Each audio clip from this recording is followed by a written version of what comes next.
Depuis plusieurs semaines, quelque chose semble bouger au sommet de l'État camerounais. À Yaoundé, les rumeurs se multiplient. Des figures historiques disparaissent progressivement du centre du pouvoir. Et de nouveaux noms commencent à prendre de plus en plus de place dans les institutions. Pour beaucoup d'observateurs, le Cameroun serait peut-être en train d'entrer dans une nouvelle phase politique. Avant d'aller plus loin, abonnez-vous maintenant et activez la cloche de notification. Parce qu'aujourd'hui, nous allons parler des nouvelles figures qui montent au sommet de l'État et des personnalités historiques qui perdent progressivement leur influence. Le changement le plus marquant concerne l'Assemblée nationale. Après plus de 30 ans au perchoir, Kavaye Yeguie Djibril a finalement quitté la présidence de l'institution.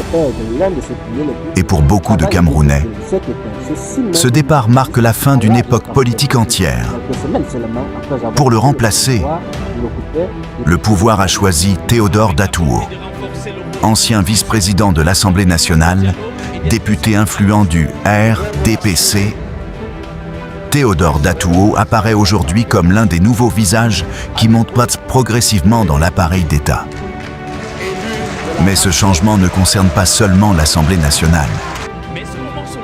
Au Sénat aussi, un autre bouleversement majeur attire l'attention.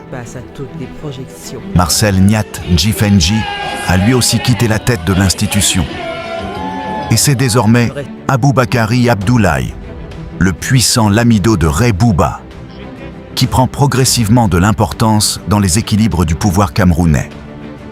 Pour beaucoup d'analystes, ces changements sont loin d'être anodins, car pendant des décennies, certaines figures semblaient presque intouchables au sommet de l'État.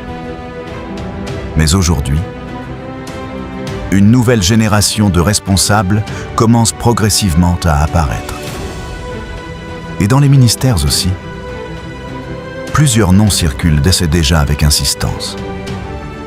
Parmi les personnalités considérées comme très influentes autour du pouvoir, on retrouve Ferdinand Ngo, souvent présenté comme l'un des hommes les plus puissants du système.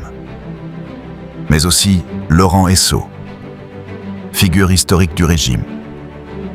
Ou encore Joseph Dione Ngouté, dont le rôle reste extrêmement stratégique dans les équilibres politiques actuels. Dans l'armée également, plusieurs officiers supérieurs prennent progressivement de l'importance. Des promotions récentes dans les structures sécuritaires attirent beaucoup d'attention dans les cercles politiques. Car au Cameroun, les équilibres militaires ont toujours joué un rôle central dans les périodes sensibles.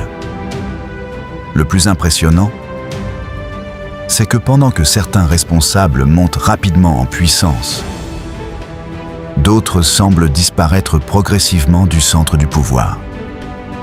Moins d'apparitions publiques, moins d'influence visible, moins de présence médiatique. Et dans les coulisses, beaucoup tentent déjà de comprendre ce que prépare réellement le régime de Paul Biya.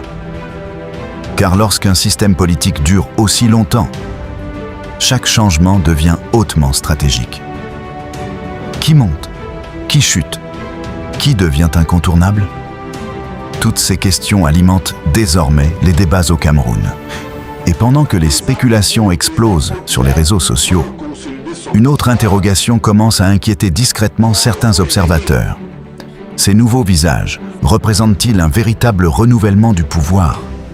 Ou simplement une nouvelle redistribution des cartes à l'intérieur du même système?